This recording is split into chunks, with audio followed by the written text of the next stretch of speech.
하나님이 오늘 우리에게 주신 말씀은 나훔서 1장 1절에서 8절까지의 말씀입니다. 나훔서 1장 1절에서 8절까지의 말씀을 봉독해 오르겠습니다. 니느웨에 대한 경고 곧 엘보스 사람 나홈의 묵시의 글이라. 여호와는 질투하시며 보복하시는 하나님이시니라. 여호와는 보복하시며 진노하시되 자기를 거스르는 자에게, 여호와는 보복하시며 자기를 대적하는 자에게 진노를 품으시며, 여호와는 노하기를 더디하시며 권능이 크시며 벌 받을 자를 결코 내버려 두지 아니하시느니라. 여호와의 길은 해오리 바람과 강풍에 있고 구름은 그의 발의 티끌이로다. 그는 바다를 꾸짖어 그것을 말리시며 모든 강을 말리시나니 바산과 갈멜이 새하며 레바논의 꽃이 시드는도다. 그로 말미암아 산들이 진동하며 작은 산들이 높고 그 앞에서는 땅 곧 세계와 그 가운데에 있는 모든 것들이 솟아오르는도다. 누가 능히 그의 분노 앞에 서며 누가 능히 그의 진노를 감당하려. 그의 진노가 불처럼 쏟아지니 그로 말미암아 바위들이 깨지는도다. 여호와는 선하시며 환난 날에 산성이시라. 그는 자기에게 피하는 자들을 아시느니라. 그가 범람하는 물로 그곳을 진멸하시고 자기 대적들을 흑암으로 쫓아내시리라. 아멘. 네, 저는 오늘 이 시간에 여호와의 진노라는 제목을 가지고 오늘 말씀을 나누겠습니다. 오늘 말씀은 나훔서 말씀입니다. 1절에 보면은 나홈의 묵시의 말이라 라고 되어 있죠. 여기서 확인하듯이 이 말씀의 저자는 나홈입니다. 나홈이라고 하는 이름은요, 이스라엘 민족들에게서 많이 사용되어지는 이름인데 그 뜻은 위로라고 하는 뜻입니다. 그런데 공교롭게도 이 심판의 말씀이 선포되는 대상인 니느웨의 성읍 역시 그 이름의 뜻이요, 주님이 위로하신다 또는 주님의 위로라고 하는 뜻을 가지고 있습니다. 이것은 나홈의 예언의 주된 내용이 니느웨의 멸망을 가리키고 있지만 하나님의 백성에게는 큰 위로가 된다는 것을 이제 보여주는 것입니다. 이 말씀의 기록 시기는요, 니느웨가 멸망하기 전인 주전 한 663년경부터 612년 사이에 기록된 것으로 추정이 됩니다. 612년 BC 기원 전입니다. 612년경에 이제 아수르 제국이 멸망을 당했기 때문에 그 이전에 수십 년 전에 아마 선포된 것으로 보입니다. 이 말씀이 니느웨 왕과 니느웨 사람들에게 주로 선포되는 말씀이에요. 한 세 구절 정도만 유다 백성들에게 주어진 말씀이에요. 우리가 이제 참고하면 좋은 것은 지금 북이스라엘 왕국은 아수르 제국에 멸망당한 이후의 일입니다. 지금 멸망을 당한 이후에 남유다 왕국에 활동했던 선지자인 나홈이 지금 이 말씀을 선포하는 것이에요. 그런데 이 말씀은 요나서와는 다르게 니느웨의 멸망이 니느웨로 인한 고통당한 자들에게 구원과 위로를 주는 것입니다. 궁극적으로 유다 백성들을 위한 말씀이라고 할 수 있어요. 더 나아가서 아수르가 하나님의 백성을 멸하려고 하는, 대적하는 그런 의미에서 악의 세력을 상징하는 것이기 때문에 그들이 멸망당하는 것은 궁극적으로 하나님의 승리를 의미하는 것이고, 더 나아가서는 하나님을 믿는 이 모든 믿는 자들을 위한 소망과 위로의 메시지가 된다는 것입니다. 아수르의 수도 니느웨는요, 어떤 성읍입니까? 수백 년 동안 고대 근동 서부 아시아에서 강력한 영향력을 행사한 나라입니다. 위협적인 세력이었고 그 누구도 넘볼 수 없는 강한 나라였어요.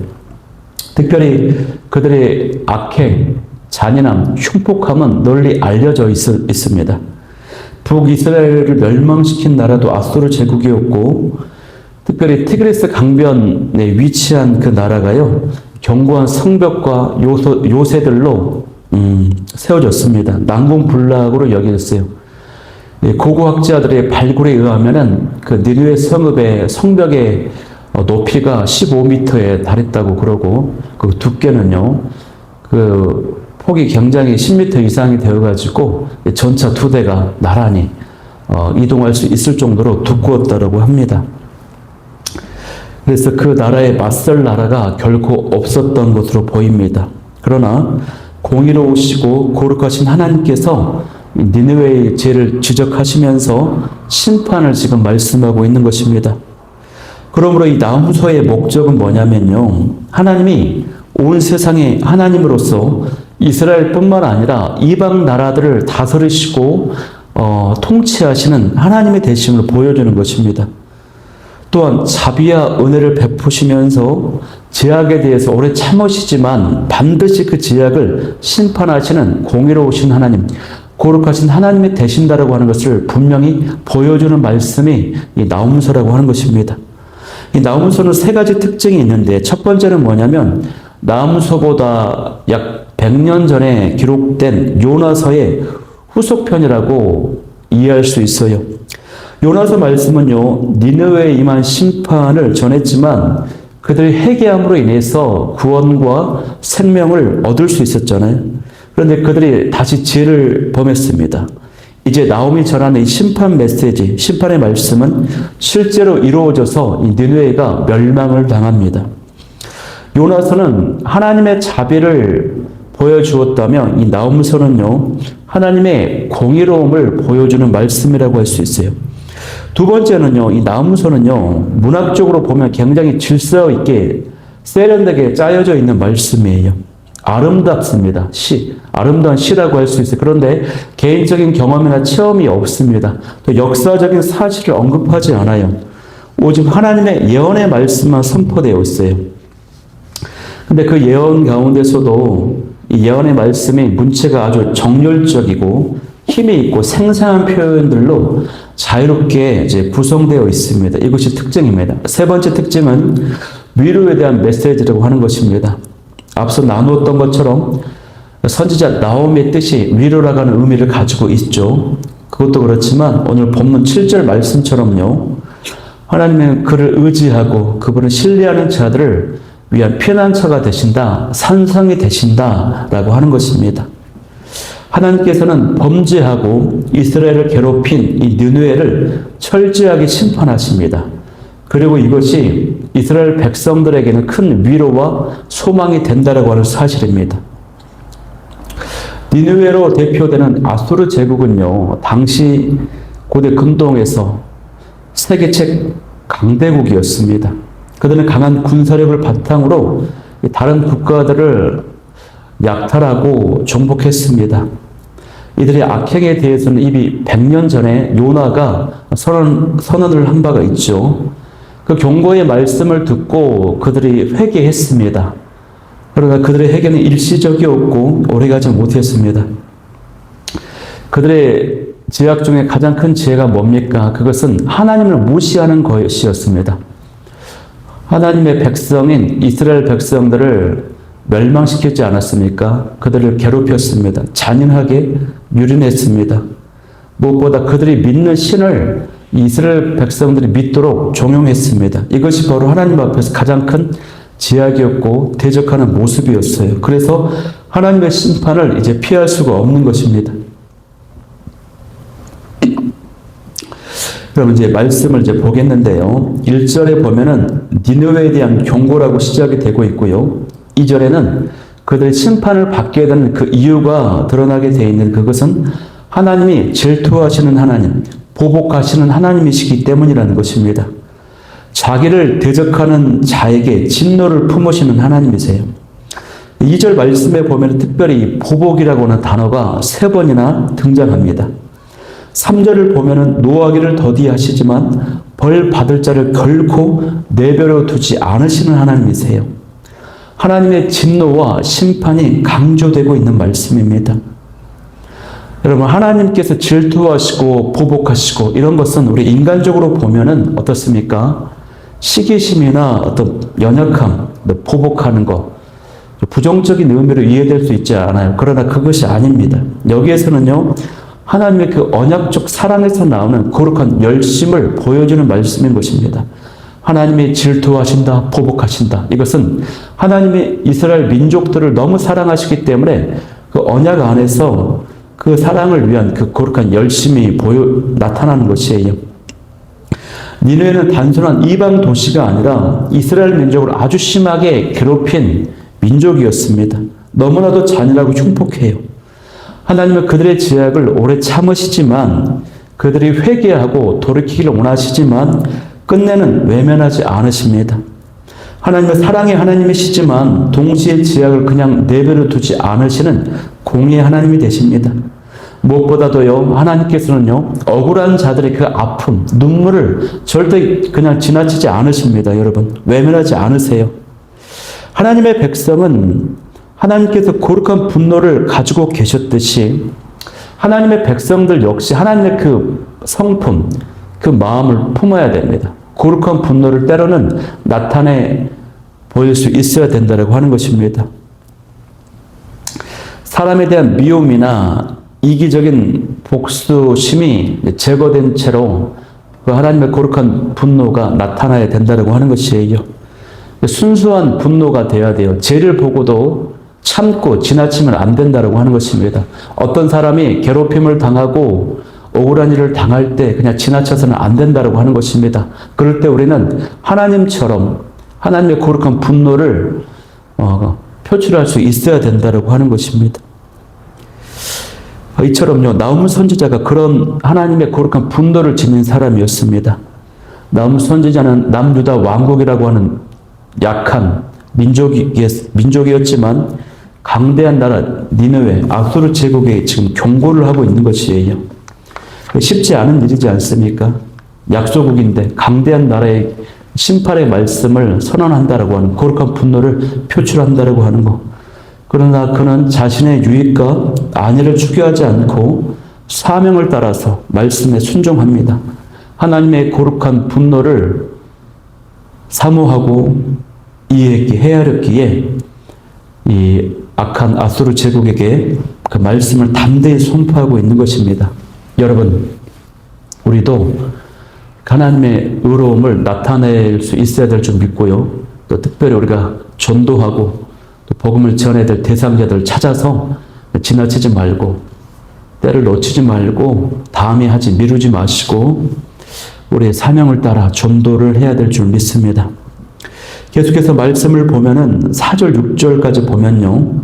이 내용에는 어떤 내용이 담겨져 있습니까? 하나님께서 자연 세계의 주권자이심이 선포되고 있습니다. 바다를 꾸짖으시면 바다가 마르게 되고요. 강들을 또 마르게 하시고 산들이 진동하고 온 땅이 흔들린다고 하는 것이에요.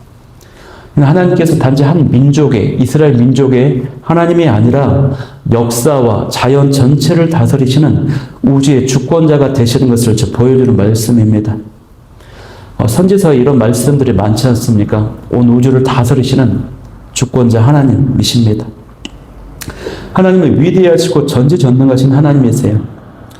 우리는 이 말씀을 너무 습관적으로 또 상투적으로 사용하고 받아들이지만 위대하시고 전지전능하신 하나님이 되신다라고 하는 이 선언 속에 담긴 그 깊이와 실체는요, 어떻습니까? 우리로 하여금 하나님 앞에 엎드리게 만듭니다. 하나님을 의지하고 찬양하게 만들어요.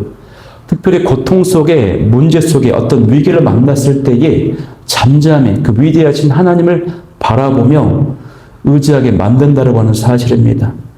니느웨가 아무리 강해 보여도요, 그 제국의 군대와 성벽이 아무리 견고해 보여도 하나님의 그 진노 앞에서, 능력 앞에서는 아무것도 아닙니다. 그래서 6절 말씀이 이렇게 선포하는 것입니다. 누가 능히 그의 분노 앞에 서며 누가 능히 그의 진노를 감당하랴 라고 지금 선언하고 있는 것입니다. 여러분, 오늘날도 마찬가지입니다. 사람의 권력과 돈, 제도, 시스템, 기술이 영원할 것처럼 보일 때가 있습니다. AI나 생명과학, 기술의 발전이 유토피아를 꿈꾸게 하고 행복을 가져다 줄 것처럼 막 주장을 하죠. 제가 어떤 영상을 보니까 이제 AI, 인공지능 과학자들이 굉장히 희망찬 미래를 꿈꾼다라고 막 얘기하더라고요. 인공지능이 발달을 하면은 로봇들이 사람과 같은 로봇들이 나타나서 그들이 생산을 하고 그들이 인간의 어떤 모든 것들을 다 대신해서 한다는 것입니다. 그러면 인간은 무엇을 하냐? 그냥 하고 싶은 것만 하면 된대요. 로봇들의 그런 자동화 시스템으로 생산력이 비약적으로 발전하고 그리고 인간이 그동안 수고했던 것들은 로봇들이 다 대체하기 때문에 인간이 하고 싶은 대로 하면 된다고 얘기해요. 또 이제 바이오 기술 같은 생명공학은 또 죽음까지도 정복할 수 있을 것이다. 죽음을 질병으로 봐서 죽음도 뭐 정복할 것이라고 막 얘기를 합니다. 희망찬 미래를 이야기합니다. 그러나 그렇지 않습니다. 인간에게서 나오는 것은 한계가 있어요. 문제가 있습니다. 하나님 앞에서 모두 한계가 있고 고통과 불행이 있습니다. 우리는 속지 말아야 됩니다. 세계를 지배하던 아수르가요, 순식간에 황폐한 돌무더기로 변합니다. 애굽 제국도 그랬고요, 바벨론 제국도 그랬습니다. 이외 로마 제국도 그랬고 헬라 제국도 다 그랬습니다. 여러분, 오늘날 세계 최강대국인 미국이 하루아침에 갑자기 멸망을 하게 된다면 믿으시겠습니까? 근데 이와 같은 것이 당시의 강대국이 갑자기 멸망당하는 일이 이와 같다는 것입니다. 하나님의 통치와 능력 앞에 모두가 무릎을 꿇게 될 것이라는 것입니다. 그러므로 여러분, 우리의 피난처는 하나님밖에 없습니다. 우리의 진정한 산성은 하나님밖에 없다라고 하는 사실이에요. 우리의 진정한 안식처는 예수님밖에 없다라고 하는 사실, 이것을 붙잡고 나아가게 됩니다. 그 내용이 오늘 본문의 7절 말씀입니다. 여호와는 선하시며 환난 날에 산성이시라. 그는 자기에게 피하는 자들을 아시느니라 라고 선언하고 있습니다. 환난 날에 우리를 지켜주시는 분, 하나님밖에 없습니다. 산성은요, 마지막 요새, 마지막 피난처를 가리키고 있어요. 하나님께서는 우리에게 환난을, 광야를 없애주시는 분이 아니라 환난 날에 피할 도움을 주십니다. 광야에서 피할 길을 보여주시는 하나님이 되시는 것입니다. 특히 자기에게 피하는 자들을 아신다라고 했는데 이것은 단순한 정보를 아는 그런 알미 아니라 인격적인 돌봄을 의미하는 것입니다. 간계적 돌봄, 보호하심을 지금 의미하는 것입니다. 저와 여러분이 환난 날에 의지하는 피난처는 무엇입니까? 또 누구입니까? 주님께서 진정한 피난처가 되시는데 주님께 나의 상황을 가장 잘 아신다는 사실, 이 사실 앞에 하나님께 피하고 주님 앞에 나아갈 수 있는 저 여러분이 될 수 있기를 소망합니다. 우리에게 이 말씀을 마음에 새기고 자꾸 고백하고 선언함으로써 산성되시고 피난처 되시는 그 하나님을 경험할 수 있기를 원합니다. 우리 삶의 모든 영역 가운데 그 도우시는, 응답 주시고 역사하시고 인도하시는 그 하나님을 매 순간 경험할 수 있게 되기를 간절히 소망합니다. 그래서 오늘 마지막 8절 말씀은요, 다시 니느웨에 대한 심판의 선언으로 마무리하고 있습니다. 여기 보면은 그 심판의 방법이 범람하는 물이라고 되어 있죠. 실제 역사를 봐도요, 이 니느웨가 홍수와 침공을 통해서 이제 멸망되었다라고 하죠. 이 말씀대로 이루어졌다라고 하는 것입니다. 우리가 오늘 말씀을 보면은 하나님을 거부하고 교만하게 사는 자와 하나님께 피하며 신뢰하는 자의 결론이 나오고 있어요. 여러분, 오늘 우리는 어디에 서 있습니까? 하나님의 그 오래 참으심을 가볍게 여기고 있지는 않습니까? 혹시 세상의 산성을 의지하며 살아가고 있지는 않으신가요? 오늘 말씀에 보면은 하나님을 거부함으로 멸망이 선언되고 있는 니느웨 백성들이 나옵니다. 반면에 하나님께 피하고 하나님을 요새 삼고 산성으로 인도함 받는 자들, 믿는 자들이 있습니다. 이 두 사람의 모습 앞에, 두 모습 앞에 우리가 어떠한 모습으로 서 있어야 될지 우리가 하나님을 선택할 수 있기를 바랍니다. 하나님께 피하는 믿음의 결단이 제가 여러분 가운데 나타날 수 있기를, 회복될 수 있기를 축복합니다. 이 말씀 붙잡고 기도하기를 원하는 기도 제목 3가지는요. 첫 번째, 하나님의 그 오래 참으심을 절대 가볍게 여기지 않게 하여 주옵소서. 두 번째는 제약 앞에서 하나님의 마음을 품는 거룩한 분노를 갖게 하여 주옵소서. 세 번째는 환난 날에 진정한 산성 되시고 요새가 되시는 하나님만을 나의 피난처로 삼게 하여 주옵소서. 우리 기도 제목 가지고 기도하며 나아가도록 하겠습니다.